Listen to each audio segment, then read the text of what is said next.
Hi friends. तो कैसे हैं आप? आई होप बहुत अच्छे होंगे। आज की वीडियो में हम पढ़ने वाले हैं हड़प्पा सभ्यता के बारे में, मतलब हड़प्पा नगर के बारे में, जो कि बहुत इंटरेस्टिंग होने वाला है। आपको पता चलेगा इस वीडियो में कि लगभग 4700 साल पहले, आज से 4700 साल पहले जो नगर मिले हैं, जो खुदाई की गई है, जिसमें वो नगर मिले हैं, जो प्रारंभिक नगर थे, आरंभिक नगर, उनमें उनकी जो व्यवस्था है ना, उसके बारे में पढ़ के आप ये सोचोगे कि मतलब आज भी इतनी अच्छी व्यवस्थाएं नहीं है जितनी उस टाइम के नगरों की व्यवस्थाएं थी। तो आज का हमारा टॉपिक है आरंभिक नगर, नाम है पार्ट यूनिट का, और क्लास 6 की हिस्ट्री का 4th चैप्टर है ये, एनसीईआरटी सीक्वेंस का, जो कि तो इस चैप्टर की शुरुआत करते हैं। स्टार्टिंग में क्या बता रखा है, वो ये कहानी से इसकी स्टार्टिंग कर रखा है कि ऐसे दो, ये जो जसपा और हरप्रीत नाम के दो ये जो लड़के हैं, ये गली में क्रिकेट खेल रहे थे। तो मतलब कुछ लोग थे जो एक खंडर की तरफ था देखते हुए उसकी तारीफ कर रहे थे। गली के बच्चे उसको भूतिया कर कह रहे थे क्योंकि बहुत पुराना हो गया था। तो उसकी तारीफ में क्या कर रहे थे लोग, तारीफ कर रहे थे कि इसकी वास्तुकला देखो, मतलब उस पे जो चित्र वगैरह बने थे दीवारों पे, जो डिजाइन बनी हुई थी, जिस तरीके से दीवारों की जो वास्तुकला थी, उसकी बढ़ाई कर रहे थे, उसकी तारीफ कर रहे थे, इतनी सुंदर नक्काशी है। और हमें मंत्री जी को पत्र लिखकर कहना चाहिए कि खूबसूरत घर को सुरक्षित रखने के लिए इसकी मरम्मत करवाने की आवश्यकता है। तो जैसा कि हर चैप्टर में होता है कि लास्ट में क्वेश्चन छोड़ देते हैं बच्चों के हाथों की, इसमें चैप्टर में उस क्वेश्चन का आंसर हमें ढूंढना हो, उस क्वेश्चन का आंसर हमें उस चैप्टर में मिलता है कि पुराने खंडर से लोगों को इतना लगाव क्यों हो सकता है। तो आज इस चैप्टर में जानेंगे कि ऐसा क्या था। तो स्टार्टिंग है हड़प्पा की कहानी से। हड़प्पा की कहानी की बात की जाए तो आज से लगभग 150 साल पहले, मतलब एक पंजाब से लेके एक पहली बार रेलवे लाइन बिछाई जा रही थी, मतलब कि रेलवे की लाइनें बिछाई जा रही थी पंजाब में पहली बार। तो इस काम में जुटे हुए जो इंजीनियर थे ना, उनको अचानक हड़प्पा पूरा स्तर मिला, जो अब इस टाइम पे क्या हो गया, जो वर्तमान में पाकिस्तान में चला गया है। तो वो उनको मिला, उस उन्होंने सोचा कि कोई ऐसा खंडर है जहाँ से अच्छी ईंटें मिलेंगी। तो उन्होंने क्या किया, उन जो रेलवे लाइन बिछाई थी उन्होंने उस जो खंडर मिला, वो जो हड़प्पा नगर मिला, उससे हजारों ईंटें उखाड़ ली और उनका यूज कर लिया, और कई इमारतों को पूरी तरह नष्ट कर दिया उस तरीके की। लेकिन उन्होंने उस टाइम पे इतना गौर नहीं किया गया कि ये कोई सभ्यता हो सकती है पुराना। उन्होंने तो सिर्फ इतना किया कि उनको मिल गई ईंटें अच्छी की, तो उनका यूज कर लिया गया, बस इतना ही। इसके बाद जब पुरातत्वविद पहुंचे, मतलब 80 साल पहले, लगभग 80 साल पहले, मतलब कि 80 साल, मतलब कि 1940 के आसपास, तो उन्होंने इस स्थल को ढूंढा। तब पता चला कि ये जो खंडर है ना, ये उपमहाद्वीप का सबसे पुराने शहरों में से एक है, क्योंकि इस नगर की खोज सबसे पहले की गई थी। इसके बाद जो भी नगर मिले, इस तरह के सभी स्थलों को क्या हड़प्पा की इमारतें कहा गया। मतलब इसके बाद में जो भी मिली, इसके बाद में इसको खोजने के बाद जो भी नगर मिले, जिन इमारतों जो भी इमारतें मिली, उनको हड़प्पा सभ्यता की इमारतें कहा गया। अब इस शहर का निर्माण कितने साल पहले हुआ था, मतलब आज से लगभग 4700 साल पहले ये साल बना, ये जो नगर था, इसकी स्थापना हुई थी। अब पहले जो पहले जो मतलब इस नगर की विशेषताएं क्या क्या थी वो देख लेते हैं। इस नगर की क्या क्या विशेषताएं थी। ये नगर दो पार्ट्स में बना हुआ था, मतलब इसके दो पार्ट्स थे। इन नगरों में मतलब कि ज्यादातर दो हिस्सों में थे, एक पश्चिमी भाग, एक पूर्वी भाग। पश्चिमी भाग में कौन, पश्चिमी भाग ऊंचाई वाले इलाकों में रहता है। पश्चिमी भाग जिसको क्या बोलते थे, ऊंचाई वाले भागों को पुरातत्वविदों ने नगर दुर्ग कहा है, नगर दुर्ग होते थे ये जो पश्चिम वाले भाग थे। जबकि जो निचला हिस्सा था पूर्वी भाग, वो निचला नगर कहलाता था। इनकी सभी के चारों तरफ क्या थी, चार दीवारी थी, पक्की ईंटों से बनाई जाती थी। और ये ईंटें इतनी अच्छी थी कि अब देखो 4700 साल हो गए, मतलब 4000 5000 साल 5000 साल होने को है, लेकिन इनकी जो ईंटें हैं ना, वो आज तक इनसे बनी, उन ईंटों से बनी हुई दीवारें आज तक खड़ी है। इनमें जो चिनाई की गई है ना, इस तरीके से की गई है कि ये एक मजबूत रहे, ये दीवारें काफी मजबूत रहे। तो मतलब कि जो पश्चिमी नगर थे, जो ऊंचाई वाले नगर थे, वो उनको माना जाता था कि वे कैसे थे, वहां पे शासक वर्ग रहते थे। कुछ नगर दुर्गों में कुछ खास इमारतें बनाई जाती थी, जैसे कि मिसाल के तौर पर जो मोहनजोदड़ो था, उसमें एक खास तालाब बनाया जाता था, उसको क्या बोला जाता था, महान स्नानागार। अब देखो इसमें देखो, ये मोहनजोदड़ो रहा, जो सिंधु इंडस नदी, ये सिंधु नदी है, इसके तट पे, जो कि आधुनिक पाकिस्तान में गया। और इसने पुरातत्वविदों ने महान स्नानागार, मतलब कि घरों में क्या था, महान स्नानागार, एक खास तरह का तालाब बनाया गया था। इस तालाब को बनाने में क्या क्या यूज किया गया था, वही ईंटें और उनसे चिनाई प्लास्टर का यूज किया गया था, प्लास्टर से, ताकि उनको जो और पानी का रिसाव ना हो, मतलब पानी अंदर ना, मतलब पानी का रिसाव ना हो, इसके लिए उन्होंने इन प्लास्टर और ईंटों के ऊपर चारकोल की परत चढ़ा दी। इस सरोवर में दो तरफ से सीढ़ियां थे भी, हमने चित्र भी देखेंगे कि दो साइड से सीढ़ियाँ थी और चारों साइड में कमरे, मतलब हर तरफ कमरे, बीच में ये जैसे अपन अभी किसी मंदिर वगैरह किसी कुंड वगैरह में जाते हैं उस साइंस में था कि दो साइड में सीढ़ियाँ उतर रहे हैं, चारों तरफ कमरे वगैरह। तो इसका अनुमान ये लगाया गया कि शायद किसी विशेष अवसर पर लोग यहाँ स्नान करने के लिए आया करते थे। वहीं अगर कालीबंगा या लोथल जैसे अन्य नगरों की बात की जाए तो यहाँ पे अग्निकुंड मिले हैं। कालीबंगा किधर है? राजस्थान में। और लोथल किधर है? गुजरात। यहाँ क्या मिले हैं? अग्निकुंड मिले हैं। यहाँ संभवतः यज्ञ किए जाते होंगे। हड़प्पा, मोहनजोदड़ो और लोथल जैसे कुछ बड़े बड़े, मतलब यहाँ पर भंडार गृह मिले हैं। स्टोरेज जिनको बोलते हैं, स्टोर गृह। अब ये जो मैप दे रखा है इसमें देखेंगे आप, ये नगर आधुनिक पाकिस्तान के प्रांत, सिंध प्रांतों एवं भारत में गुजरात, राजस्थान, हरियाणा प्रांतों में मिले हैं। जो हड़प्पा की जो संस्कृति मानी गई, मतलब हड़प्पा में बहुत से नगर, बहुत सी संस्कृति थी उस टाइम की, जो 3700 साल पुरानी थी। तो उसमें कई सारे जो नगर मिले हैं कहाँ कहाँ मिले हैं? वो पाकिस्तान में, राजस्थान में, पंजाब में, उससे नीचे लगा हुआ गुजरात के इलाकों में मिले हैं, सिंधु नदी के आसपास मिले हैं। इन सभी स्थलों को पुरातात्वविदों ने अनोखी वस्तुएं मिली, जैसे मिट्टी के बर्तन मिले हैं, मोहरे मिले हैं, बात तांबे के ऊपर। ये अभी नीचे धीरे धीरे जाएंगे तो पड़ेगी। इसमें एक बार मैपिंग में देखते मोहनजोदड़ो, ये सिंधु इंडस के साथ में, ये राखी गढ़ी हरियाणा, कालीबंगा राजस्थान, ये गंवेरी वाला चौंदड़ो है, ये धोलावीरा, सुरकोटदार, लोथल, ये गुजरात में पड़ते हैं तीनों। धोलावीरा, सुरकोटदार, लोथल और ये सात को। तो क्योंकि राजस्थान के कालीबंगा और गुजरात के लोथल में क्या मिले हैं? अग्निकुंड। तो इनसे अनुमान लगाया गया है कि वहाँ के लोग क्या करते थे? संभवतः यज्ञ करते होंगे। तो ये देखो, वो जो स्नानागार हमने इसके बारे में पढ़ा, दो साइड से सीढ़ियाँ थी, एक सीढ़ी ये सीढ़ियाँ, इसके चारों तरफ कमरे जैसे स्ट्रक्चर थे हम। तो यहाँ पे इनका अनुमान ये था कि मोहनजोदड़ो का विशाल स्नानागार था, जहाँ पे किसी खास अवसर पे लोग यहाँ पे स्नान करने के लिए आते थे। जैसे कोई फेस्टिवल वगैरह मनाते होंगे, कोई त्योहार, रीति रिवाज, इस तरीके से। अब यहाँ के भवन, नाले, सड़कों का क्या सीन था इन नगरों का? तो इन नगरों के बारे में देखें तो ये देखो ईंटों की चिनाई, इधर देखो पहले ऐसे इस शेप में, फिर दो, जो अब हम ऐसे करते हैं, मजबूती देखो इनकी। इन नगरों के घर आमतौर पर दो मंजिले होते थे, एक या दो मंजिले होते थे। घर के आंगन के चारों तरफ कमरे होते थे। अधिकांश घरों में एक अलग स्नानागार होता था। कुछ घरों में कुएं भी होते थे। मतलब कि एक मंजिल या दो मंजिला घर होते थे आमतौर पर, चारों तरफ कमरे, बीच में जो आंगन होता था ना, आंगन पाया जाता था, बीच में उसके चारों तरफ कमरे। स्नानागार भी होता था नहाने के लिए। और इसके अलावा कुछ घरों में कुएं भी मिले हैं। तो ये अब इनके इन नगरों की देखो, नाले की व्यवस्था की बात करो, आज से 4700 साल पहले की बात हो रही है ये। 4700 साल पहले की ये बात हो रही है। जो नाले थे ना, नाले, जैसा कि हम आज देखते हैं कि कुछ चुनिंदा सिटीज को छोड़ दे तो नालों को ढका भी नहीं जाता, इतनी बुरी गंदगी रहती है ना, कि कई सिटीज का तो ये हाल है कि उधर से कई रास्तों से जो निकला नहीं जाएगा। लेकिन इनकी टाइम, मतलब 4700 साल पहले की बात की जाए तो देखो इनके नाले ढके हुए थे। और ये इस तरीके से बनाए जाते थे, सावधानी से सीधी लाइन में बनाया जाता था, और हल्का सा ढलान होता था। मतलब जो नाले बनाए जाते थे उन्हें बिल्कुल, मतलब एक सीधी लाइन में थोड़ा ढलान के साथ, ताकि जो पानी रहे ना, जो भी गंदगी पानी आए वो रुके ना, ताकि पानी आसानी से बह सके। अक्सर जो घरों की नालियाँ, तो घर का जो पानी था ना, उनको नालियों से जोड़ा रखा हुआ था, सड़कों की नालियों से जोड़ दिया जाता था। बाद में ये सारे नाले मिलके एक बड़े नाले में मिल जाते थे, और वो ये नाले ढके होने के कारण जगह जगह पर मेन होल, मतलब ये जो नाला है, मतलब ये जो नाला है इसके ऊपर ढका हुआ है, तो जगह जगह मेन होल बना दिए जाते थे इन नालों में, ताकि क्या, इनकी सफाई कर सके, सफाई हो सके टाइम टू टाइम, की देखभाल में सफाई की जा सके। घर, नाले में सड़कों का निर्माण योजनाबद्ध तरीके से किया जाता है, क्योंकि हम जैसे जैसे अगले चैप्टर आएंगे उनमें पढ़ेंगे कि इनमें जो घर था ना, घर इस साइड ऐसे बनाए जाते थे, इन नगरों में।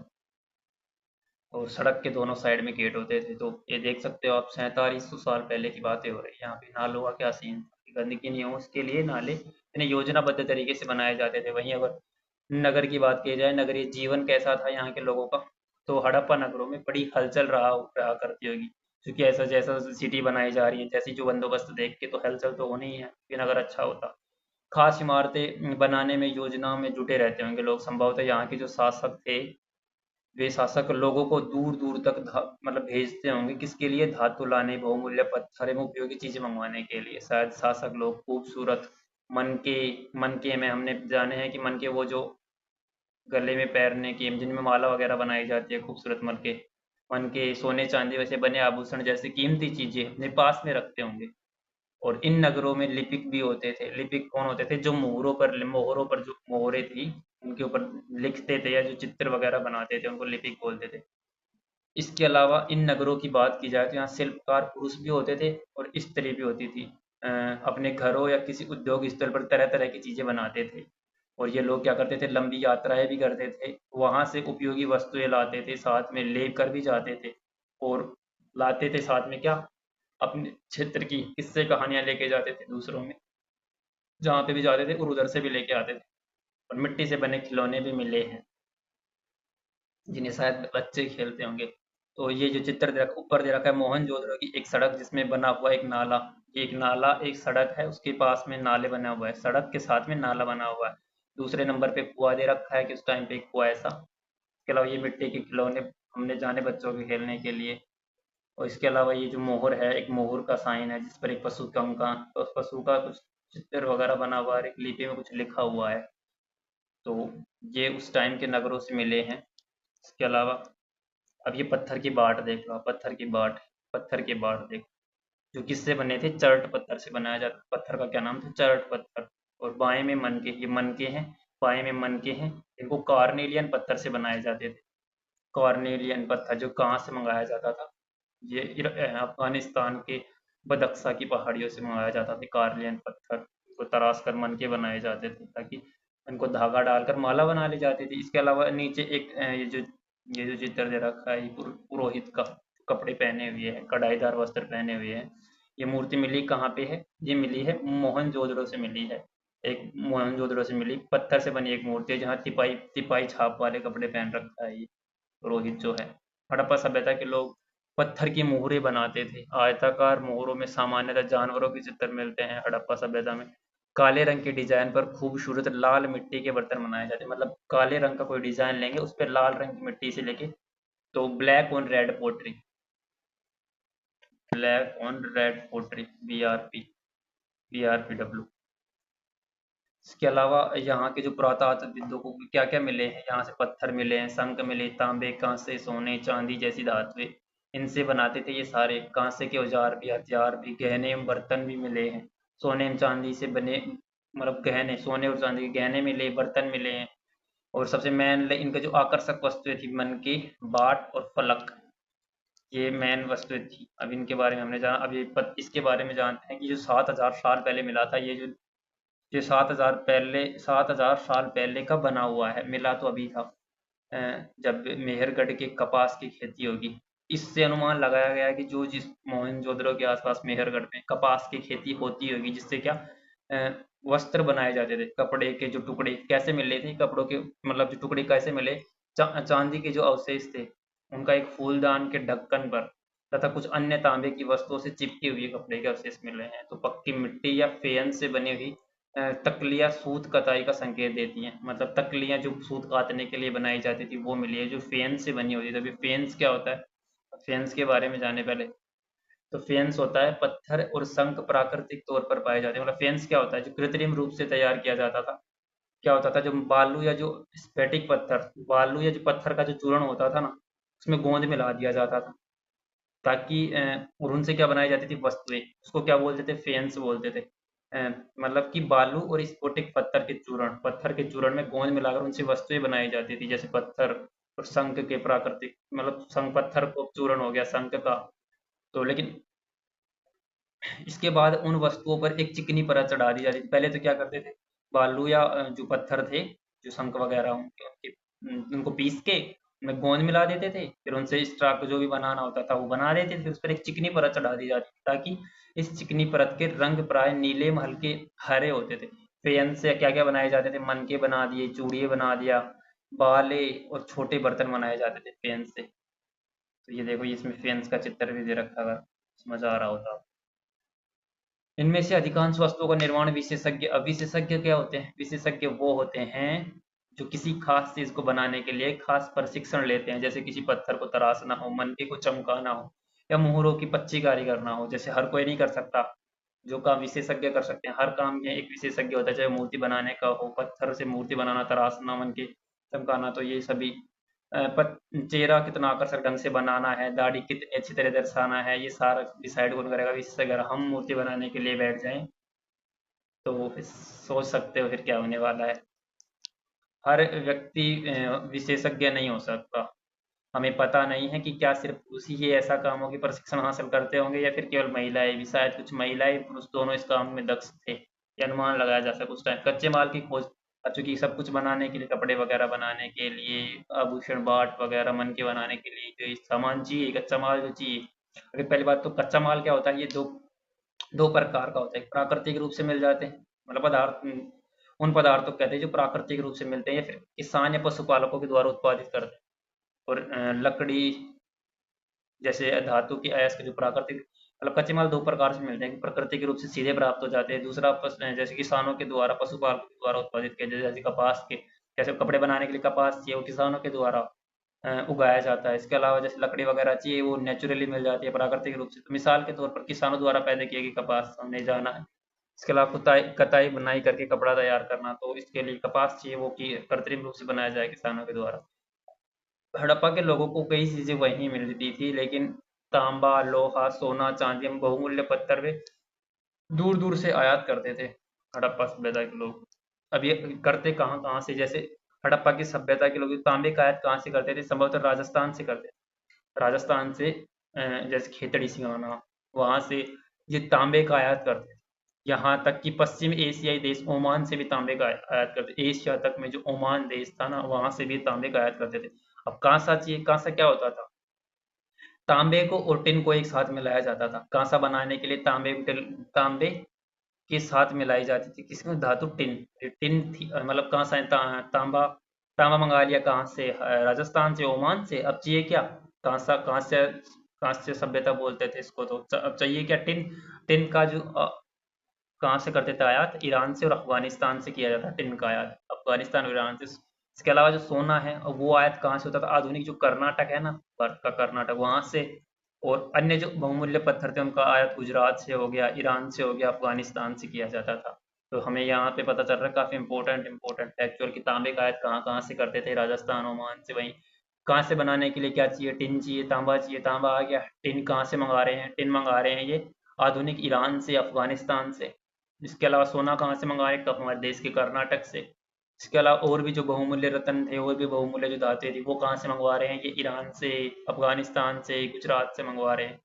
तो ये डायरेक्ट पूछ सकते हैं वन ऑब्जेक्टिव क्वेश्चंस, मतलब वन डे एग्जाम में। इसके अलावा ये चित्र दे रखा है गाड़ी वगैरह का, बच्चों के लिए यातायात के साधनों का प्रयोग करते होंगे। नगरों में रहने वाले लोगों के लिए भोजन, अभी भोजन कैसे करते थे, क्या करते थे, ये एक हल का साइन है। हल, जो कि बच्चों के खेलने का, बच्चों के खिलौने का हल है, जो आज हल चलाने वाले ज्यादातर किसान। नगरों में रहने वाले के लिए भोजन, लोग नगरों के अलावा गांवों में भी रहते थे, वे अनाज उगाते थे, जानवर पालते थे। किसानों और चरवाहे की शहरों के में जो रहने वाले शासकों, लेखकों, दस्तकारों के लिए खाने का सामान कौन देते थे, किसान, चरवाहे, सभी के। अब पौधों के अवशेषों से पता चलता है कि वहां पे कुछ पौधों के अवशेष मिले हैं कि हड़प्पा के जो लोग हैं ना, गेहूं जो खाते थे, दाल, मटर, धान, तिल एवं सरसों का यूज करते थे अपने खाने में। गेहूं जो दालें, मटर, धान, तिल, सरसों।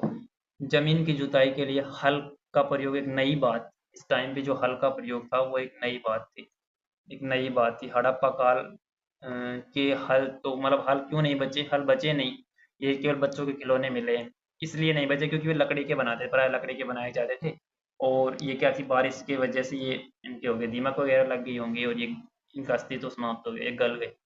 बारिश कम होती थी, इसलिए सिंचाई के लोगों ने कुछ नए तरीके अपनाए होंगे, संभवतः सिंचाई, पानी, मतलब संभवतः पानी का संचय किया जाता होगा, जरूरत पड़ने पर उनसे फसलों की सिंचाई भी की जाती होगी। हल, मतलब बच्चों के खिलौने के आकार के मिले हैं। तो हड़प्पा के लोग गाय, भैंस, भेड़, बकरियां पालते थे। बस्तियों के आसपास तालाब होते थे, चारागाह होते थे, लेकिन सूखे महीने में मवेशियों के झुंड चारा एवं पानी की तलाश में दूर दूर तक चले जाते थे। और एक वर्ड आ रहा है देखो आपके सामने, बेर। वे बेर जैसे फलों को इकट्ठा करते थे, मछलियां पकड़ते थे, हिरण जैसे जानवरों के का बेर। बेर क्या करते थे, बेर जैसे फलों का इकट्ठा, बेर किसे, झाड़ियों में उगता है, झाड़ियों में कभी ना कभी तो जरूर खाया होगा, कमेंट सेक्शन में बताओ अगर बेर खाया है तो। हड़प्पा, गुजरात के हड़प्पा कालीन नगर का जो सूक्ष्म जो निरीक्षण है,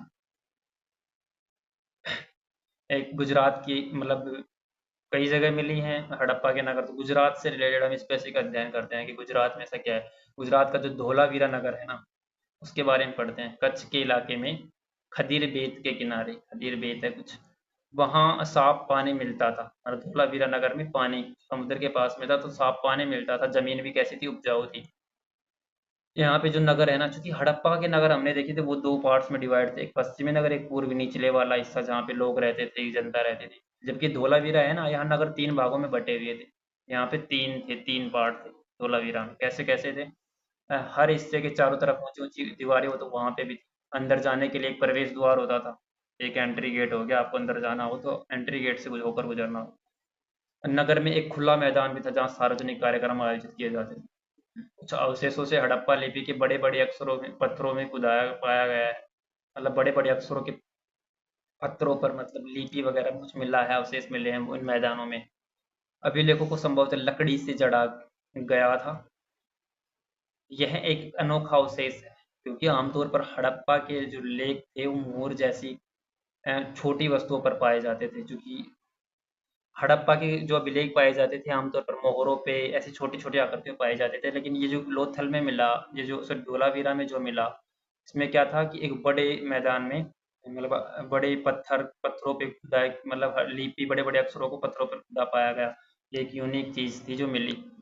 लोथल का एक बंदरगाह, इसकी तस्वीर दे रखा है। लोथल का एक बंदरगाह है। यह तालाब लोथल का बंदरगाह रहा हो, जहाँ समुद्र के रास्ते से आने वाली नाव रुकती थी। संभवतः यहाँ माल चढ़ाया जाता था और उतारा जाता था। गुजरात की जो खंबात की खाड़ी में मिलने वाली साबरमती की एक उपनदी के किनारे बसा है लोथल। लोथल को उद्योग नगर बोलते थे। यहाँ कीमती पत्थर जैसा कच्चा माल आसानी से मिलता था। लोथल गुजरात, यहाँ पत्थरों, शंख एवं धातुओं से बनाई गई चीजों का एक महत्वपूर्ण केंद्र था। इस नगर में एक भंडार गृह भी है, और इस भंडार गृह में कई मोहरें मिली हैं, मुद्रांकन या मोहरबंदी। गीली मिट्टी पर गीली मिट्टी है, उस पे दबाने से छाप, जैसे नीचे पिक्चर भी दे रखा है, ये रही, ये देखो मुद्रा की गीली मिट्टी पे कुछ मोहरे या मुद्रांकन, मोहरबंदी। अब ये क्या होती थी कि मोहरों का प्रयोग सामान के भरे, मतलब सामान पैक कर दिया, थैले को पैक कर दिया, अब उन पे लगा देते थे चिन्हित करने के लिए, क्योंकि एक जगह से दूसरी जगह भेजना होता था। तो उन पे पहले क्या करते थे, थैले को बंद करने के बाद उन पे मुहानों पर गीली मिट्टी पोत दी जाती थी। जो उसका मुख था, जो भी बैग वगैरह उसके, जो उसको बंद करके उस पे गीली मिट्टी पोत दी जाती थी, और उस पर मोहर लगाई जाती थी, छाप लगा देते किसी चीज पे, गीली मिट्टी पे। अब उस मोहर की छाप को मोहरबंदी कहते थे। अब इससे होता था क्या, अगर यह छाप टूटी हुई नहीं होती थी तो साबित हो जाता था कि सामान में कोई छेड़छाड़ नहीं की गई है। अगर ये टूटी हुई मिलती थी तो इससे मतलब, उसका मतलब था कि सामान से कुछ छेड़छाड़ हुई है। यहाँ पे जो लोथल की बात हो रही है, यहाँ मन के बनाने का काम होता था। यहाँ मन को पत्थरों के टुकड़े मिले हैं, अध बने मन के, मनकों के कारण। तो यहाँ मनकों का उद्योग, और आगे जैसे हम पढ़ेंगे उसमें जानेंगे, यहाँ उनको उद्योग नगर बोलते थे। कि अंत का रहस्य क्या है, सभ्यता के अंत का रहस्य, लगभग 3900 साल पहले एक बड़ा बदलाव देखने को मिला अचानक। मतलब कि बहुत सारे रीजन बताते हैं कि इसका अंत कैसे हुआ होगा। लोगों ने इस नगर को छोड़ दिया, 4700 साल पहले पढ़ रहे थे, और 600 साल बाद लगभग 3900, क्योंकि ईसा पूर्व की बात हो रही है तो सन घटती आएंगी 3900 साल पहले। एक बड़ा बदलाव देखने को मिला अचानक। लोगों ने क्या किया, नगर छोड़ दी। लेखन, मोहर, बाटों का प्रयोग बंद हो गया। दूर दूर से कच्चे माल का आयात भी अब कम होने लगा था धीरे धीरे। मोहनजोदड़ो की सड़कों पर अब कचरे के ढेर लगने लगे थे, मतलब सफाई वगैरह सब खत्म। जल निकासी प्रणाली नष्ट हो गई। सड़कों पर झुग्गीनुमा घर बना के लोग रहने लगे। अब इसका रीजन लोग क्या बताते हैं, कुछ विद्वानों का कहना है कि यहाँ की जो नदियाँ थी, तो पहले पानी की कमी थी और नदियाँ भी सूख गई होंगी। और कुछ का कहना है कि यहाँ जंगलों का विनाश हो गया, ईंट पकाने के लिए ईंधन की जरूरत पड़ती है। इसके अलावा मवेशियों को बड़े बड़े झुंडों से चारागाह एवं घास मैदान समाप्त हो गए होंगे। मतलब मवेशी इतने ज्यादा रख लिए होंगे कि उन्होंने जो चारागाह और घास के मैदान समाप्त हो गए। कुछ इलाकों में बाढ़ आ गई, लेकिन इन कारणों से स्पष्ट नहीं होता। क्योंकि जब बाढ़ आती तो सभी नगरों का थोड़ी ना अंत होता, कुछ नगरों का उस पर कुछ असर पड़ता, तो इसको नकारा गया। क्योंकि ऐसा लगता है कि शासक का जो नियंत्रण था वो समाप्त हो गया था। जो भी हुआ हो, परिवर्तन अक्सर बिल्कुल साफ दिखाई देता। आधुनिक पाकिस्तान की सिंध एवं पंजाब की जो बस्तियां थी वो उजड़ गई थी। कई लोग पूर्व अब इधर पूर्व में आ गए, और दक्षिण में जाके छोटे छोटे बस्तियों में रहने लग गए, वहां पे जाके बस गए। तो इसके लगभग 1400 साल बाद नए नगरों का, मतलब जो आधुनिक नगर में, आधुनिक तो क्या बोलोगे, 1400 साल बाद में नए नगरों का विकास हुआ। मतलब दोबारा से एक तो आरंभिक नगर हड़प्पा, उसके बाद में लोग छोटी छोटी बस्ती में रहने लगे, तो 3900 से 1400 तक आ गया, 2500 साल बाद में नए नगरों का विकास हुआ। इनको हम अगले अध्याय मतलब 6 अध्याय चैप्टर 6 और चैप्टर 9 में पढ़ेंगे। अब कुछ एक्टर्नल फैक्ट दे रखे हैं। ये क्या है, मिस्र, मिस्र इजिप्ट किधर है, अफ्रीका से लगा हुआ, यूरोप मिडिल ईस्ट से लगा हुआ अफ्रीका का पार्ट, जिससे इसराइल, इसराइल से इसकी मिस्र इजिप्ट। यहाँ पे क्या होते हैं, इसके बारे में बता रखा है कि यहाँ पे क्या मिला है कि यहाँ पे जो मिस्र है ना, मिस्र की सभ्यता का नाम सुना होगा, जो प्राचीनतम सभ्यता थी, सिंधु घाटी सभ्यता से मिली। तो इन इलाकों में मिस्र के अधिकांश भाग रेगिस्तान है, मतलब जो नदी, नील नदी, यहाँ नाइल नदी, नील नदी है, उसके आसपास के इलाकों को छोड़ दे तो ज्यादातर भाग रेगिस्तान है। यहाँ 5000 साल पहले मिस्र के शासन करने वाले राजाओं ने सोना, चांदी, हाथी दांत, लकड़ी एवं हीरे जवाहरात लाने के लिए अपनी सेनाएं दूर दूर तक भेजी। इनके बड़े बड़े मकबरे बनाए गए, जिनको पिरामिड बोलते थे। पिरामिड क्या होते थे, पिरामिड वो होते थे जहाँ राजाओं के मरने के बाद उनके शवों को उन पिरामिडों में दफनाकर सुरक्षित रखा जाता था। अब शवों को क्या बोलते थे, शव मतलब जो डेड बॉडी थी, डेड बॉडी, उसको बोलते थे मम्मी। मम्मी बोला जाता था, क्योंकि आज भी कई म्यूजियम में देखोगे आप, तो सेफ रखा हुआ है कई मम्मी टाइप में, आपको म्यूजियम में दिख जाएगी कि मम्मी क्या है, मम्मी। उनके शवों के साथ अनेक चीजें दफनाई जाती, जैसे खाद्यान्न, पेय, वस्त्र, गहने, बर्तन, वाद्य यंत्र, हथियार, ये जानवर भी शामिल थे। कभी कभी शवों के साथ उनके सेवक सेविकाओं को भी उसके साथ दफना दिया जाता था, मतलब कि जिंदों को दफना दिया जाता। दुनिया के इतिहास में शवों को दफनाने की परंपरा को देखते हुए मिस्र में सबसे ज्यादा धन दौलत खर्च किया जाता था। मतलब शवों को दफनाने में सबसे ज्यादा धन दौलत मिस्र के पिरामिडों में किया जाता था। ये पिरामिड के स्ट्रक्चर दे रखा है। तो ये था हमारे, इसमें कुछ तिथियां दे रखा है, इंपॉर्टेंट डेट्स। मेहरगढ़ में कपास का जो खेती हुई थी वो 7000 साल पहले हो गई। इसके अलावा नगरों का जो आरंभ था वो 4700 साल पहले। हड़प्पा नगरों का अंत हो गया 3900 साल, हमने सब कुछ देखा। अन्य नगरों का विकास मतलब जो उसके बाद में, जो उसके बाद 2500 साल पे दोबारा से नए नगरों का विकास हुआ, जिनके बारे में हम अगले चैप्टर में पढ़ेंगे, आगे के चैप्टर में पढ़ेंगे। तो आई होप ये हमारा सारा ये चैप्टर था, इसके बारे में हमने बहुत सारी ऐसी ऐसी बातें जानी जो हमारी अंडरस्टैंडिंग को तो मजबूत करती ही हैं, समझ को तो मजबूत करेंगी। उसके अलावा वन लाइनर क्वेश्चंस के बेसिस पे, जैसे सीधा डायरेक्ट पूछ लेता है, कुछ वर्ड्स दे देंगे ऐसे जो एग्जाम है, तो उनके उनके दृष्टि से भी ये छोटे छोटे कंसेप्ट हमने इस चैप्टर में क्लियर किए हैं। तो आई होप चैप्टर अच्छा लगा होगा, सब अच्छे से समझ आया होगा। तो वीडियो को लाइक और ज़्यादा से ज़्यादा शेयर और सब्सक्राइब करना। मिलते हैं नेक्स्ट वीडियो में, कुछ नेक्स्ट चैप्टर में और भी कुछ अच्छा जान लेते हैं। तो इस वीडियो में इतना ही, धन्यवाद।